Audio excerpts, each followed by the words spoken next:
Welcome to the WaterCitizen.org website. My name is Dr. Kat Schreier, founder of WaterCitizen.org, which empowers water professionals and entrepreneurs to become effective, impactful leaders.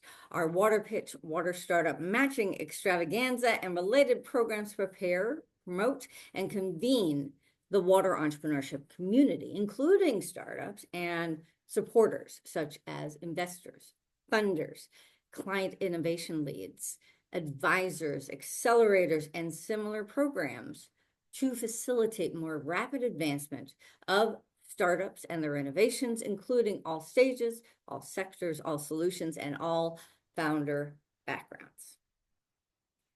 Now, why is WaterCitizen choosing to focus our efforts on the water entrepreneurship community and on teaching the basics of water entrepreneurship? Well, first of all,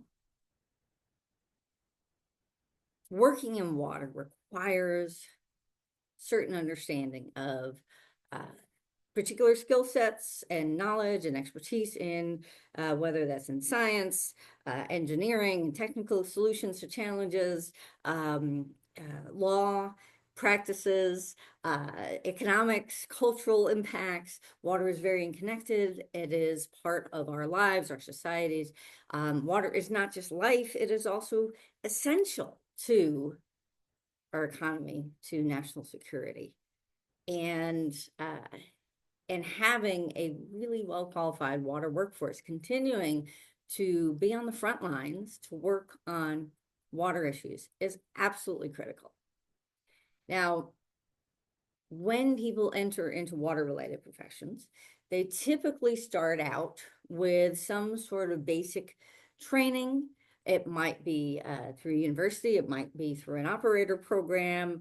They get the basic understanding of that specific area. They get their licenses and they begin working for larger organizations that are actually doing the work in water, whether that's utilities, agencies, consulting firms, etc.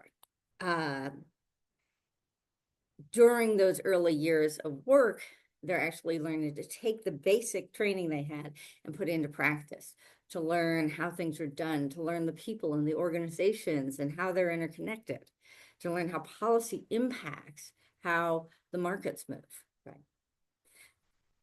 Now, since, at least 15, 20 years, there has been a lot of talk about the crisis in our water workforce associated with the fact that many of our water organizations have been led by baby boomers who were approaching and now have already retired or are in the process of retiring.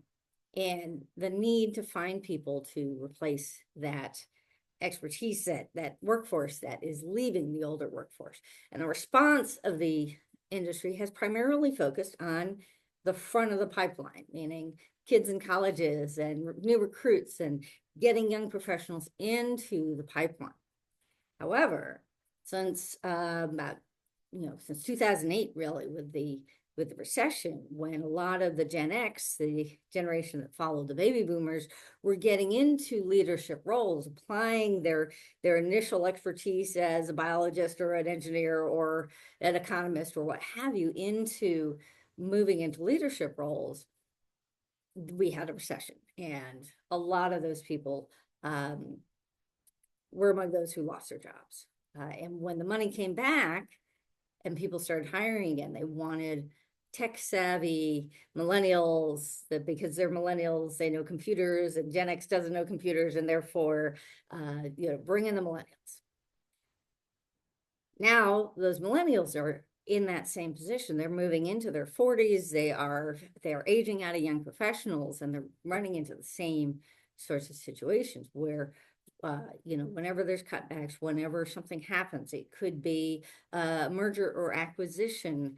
And a lot of our water-focused consulting firms, for example, are being bought by much larger construction and engineering companies. A lot of, there's a push for utilities to be under larger regional agencies, for example. And very often, If there's any duplication at the middle levels, those are going away.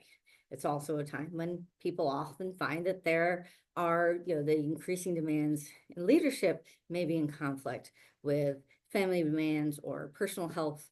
And unfortunately, when we lose highly trained, highly skilled professionals in water, if they can't get a job somewhere else and they don't know how to start their own company to create their own job in water, they leave.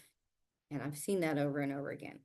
And some of you may be familiar with the fact that WaterCitizen actually started in 2012 when, as a collaborative water planning expert who had moved up to become almost the first woman associate at a global firm, hung my shingle, started my own consultancy, and then created WaterCitizen to really look at how we could use these emerging technologies online to do planning and convenings and education and engagement and enrollment and really high engagement programs in the virtual space. And did it through online media education and watertainment, these events, making water sexy, right? But in doing so, I was spending a lot of time going to professional associations and industry associations with a lot of water professionals. And I'm seeing these changes of what's happening in the industry. We have a lot of organizations that are primarily people near retirement age and young professionals, right? As soon as people start to make more money or they start to move up in the world, we lose those professionals. And, on top of that, we have the younger generations that have really fallen in love with entrepreneurship. And in many cases, they're going straight from school, whether they majored in some kind of engineering, science, water-related field, or if they majored in business, as many of them do, but they want to do something good for water and the environment. So they immediately become entrepreneurs without having worked in water practice, without being mentored and learning and how water is done. Meantime, you have people who do have all that experience, but they have no training and no experience in entrepreneurship. And often, people who can be most successful are those who have lived the pain. They have some kind of direct experience. So you have people who know how our plants operate or know how water law works or whatever, and they're not figuring out how to get into entrepreneurship. A lot of the programs for entrepreneurs are really not focused on the water space. And so we're really providing that opportunity for people who are going out on their own and who have some idea, some innovation, to turn that into viable product or service, and specifically in the water space, and connecting them with the right people, the right organizations, the right accelerators or incubators, the right and innovation hubs, and all these clusters that the EPA helped to create between 2011 and 2018, right? The right investors, and to know what investor or what funder to look at what stage in their practice, in their startup. We're also helping to ensure that the funds and the accelerators have the support that they need to find new entrepreneurs. A lot of these are also, these water related funds or these water and climate and tech related accelerators are also entrepreneurial ventures. And so they're running around to all these different conferences, and the startups are running around to all these different conferences, hoping that they'll meet each other. Well, WaterPitch is the first startup-centric program.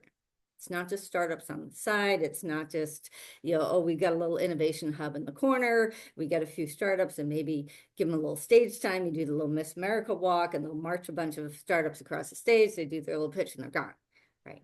There isn't that whole support and that whole buildup. So that's really where we are. Obviously, there are some other accelerators out there, but they're on a cohort basis, right? So cohort by cohort, and then they have programs maybe for their alumni. But we really want to focus on bringing the entire water entrepreneurship community together. And we have been doing that for 3 years now.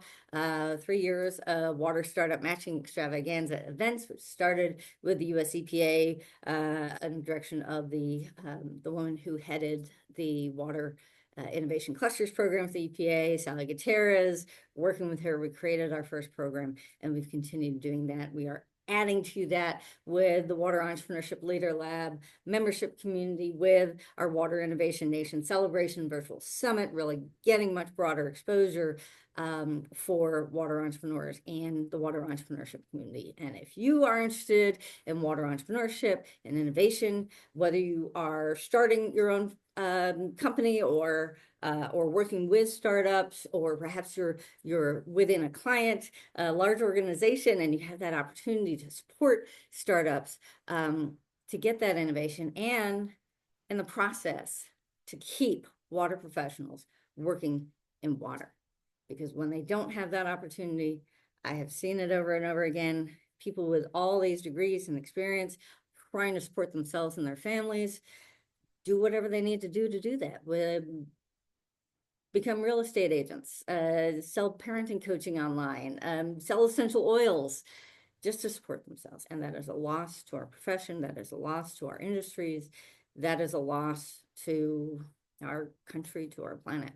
So let's keep water people working in water.